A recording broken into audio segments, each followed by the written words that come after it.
Hello? In this video I have another great week of pickups. I went this weekend. There's a huge span of yard sales over throughout an entire neighborhood. I found more Saturday than I did Friday, but there's still really great stuff Friday as well. First thing I picked up is a box of Yu-Gi-Oh cards, which I always have an eye out for. These are $4, and turns out it's not entirely all Yu-Gi-Oh. They got what I believe are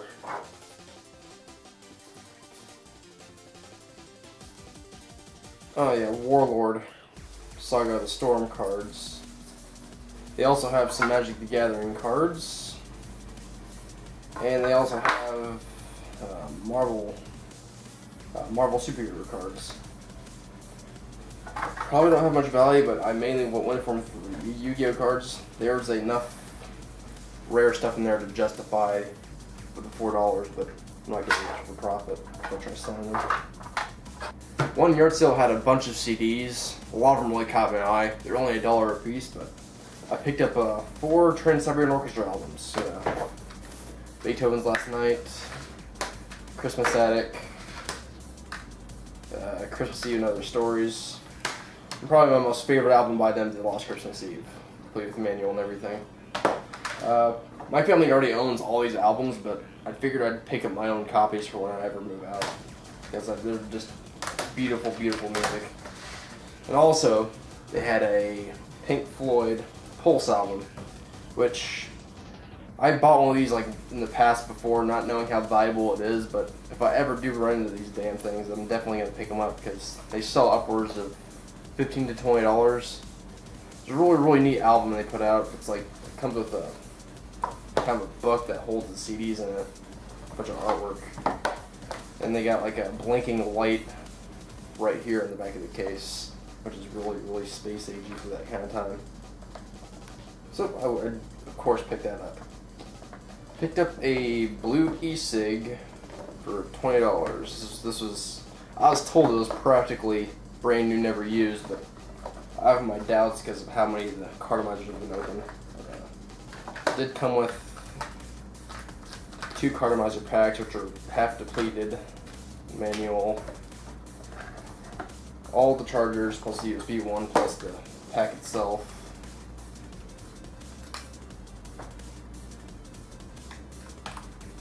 I had recently lost one of my other ones, and these are, I kind of like the style of ecig. I mean, all these vapor pens people have now are just kind of, I don't know, I'm not really feeling them. I picked up a couple computer peripherals, mainly monitors and monitor accessories, but this is actually across from the sale I was actually hosting. I actually had my own stuff for sale, maybe like $180, but besides that, this monitor is sitting at the sale across from me for free. I'm assuming it doesn't work, but I still have to test it. You never know. But if it doesn't work, I just throw it out. You cannot complain with free. This monitor I was really happy about because it's probably the nicest monitor I've ever bought at the yard sale. It was only $25. Supposedly it's seen very little use compared, according to the owners. It's got both VGA and DVI cables connected to it, so I can make my choice of where to connect it.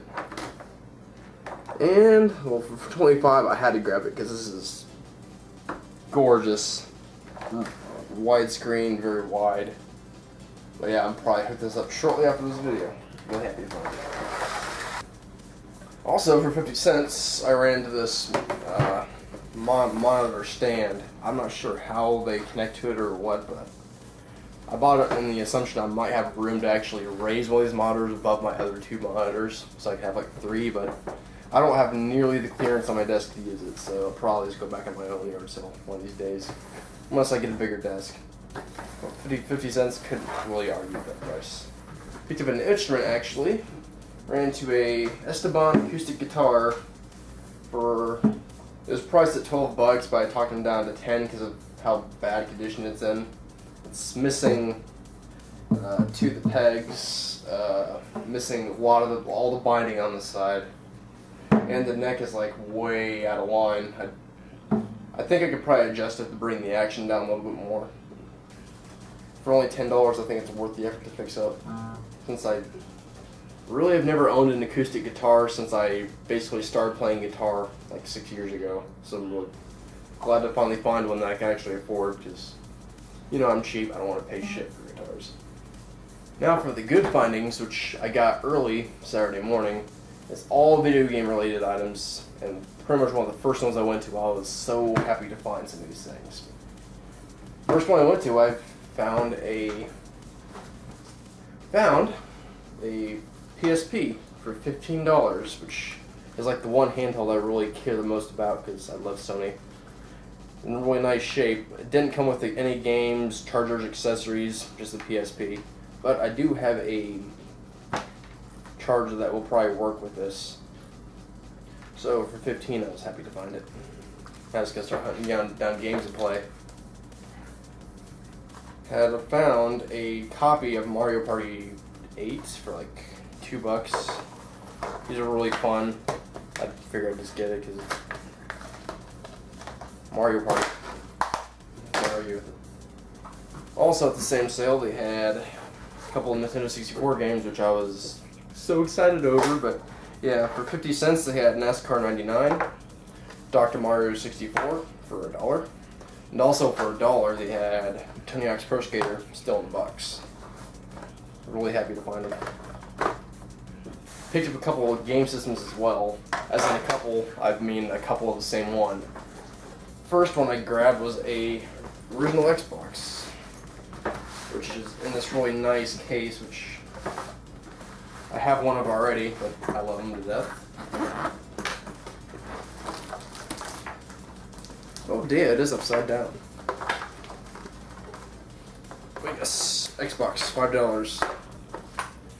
Inside the case was a lot of really random connections, which some of them don't even belong to the Xbox, but they have an RF adapter for the Xbox, so I could probably play with a TV that's old enough that has RF, but there we go. And a multi-adapter for the PS2 was also sitting there on the bottom. It's kind of weird. Also in the top compartment, it came with two original S-Type controllers, which are fantastic to have. Have a lot of value just on their own. Also had one of the green ones.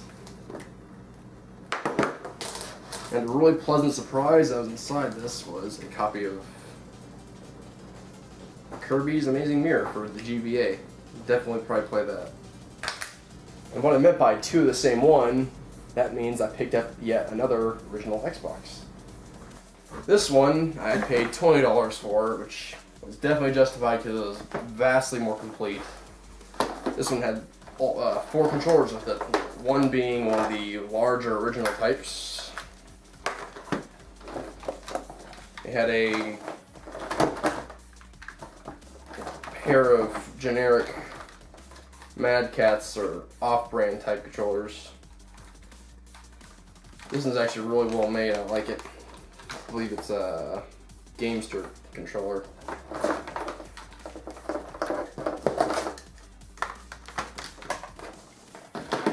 It also came with, well, actually it's got 2 of the Gamester controllers in here. Also, it's got a Mad Catz controller with it.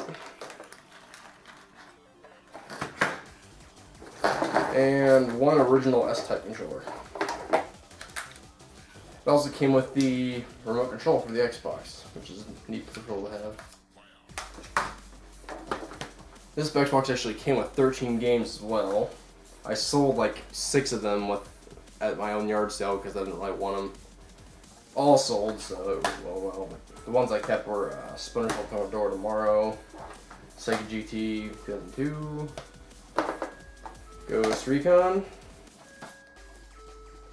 Brute Force, Splinter Cell Chaos Theory, Conflict Desert Storm, Conflict Desert Storm 2, Tiger Woods PGA Tour 2006, and one of my favorite game series, Tom Clancy's Rainbow Six 3. What I was most thrilled about the find this weekend was another game system, which is a game system I very, very rarely see at yard sales. I've seen it before, but not as complete as this one, but In this basket, I have a Sega Dreamcast. And I was just beyond thrilled to see it. It was at the same sale I bought the $20 Xbox. I just can't get over how complete it is. Yeah. Yeah, it was only $10 for all of this. It came with basically 6 games. And what really excites me is one game in particular, which is pretty much the sole reason I won a Dreamcast, is Quake 3 Arena, which is in my top 5 favorite shooters of all time. And now I have a version, the last version that I basically don't own in the system to play it with. So I just can't get. I really want to like just see how hard it is to play that game with these type of controllers. It'll be interesting. And other games that came with, which I probably won't really mess with, are Sega NBA 2K1, World Series Baseball 2K1, Sega Rally, Sega Bass Fishing, which is kind of cool because Dreamcast actually came with a fishing pole controller, and Sega GT. Of course, inside it's got all these Dreamcast controllers, which I don't know much about. I mean, these two are like empty, but this one's got like stuff in it, like the screen thing and all that, which I don't really know how they work, but I'll probably figure it out. So I'd say this is a very successful week. I mean, just game finds are just outstanding. And I definitely got more modders than I need now, so I just gotta figure out which ones I like. But yeah, I'll probably be going again next week and the week after, I hope. It's still summer, so there's still a lot of sales out there to be found. So, see you later, guys.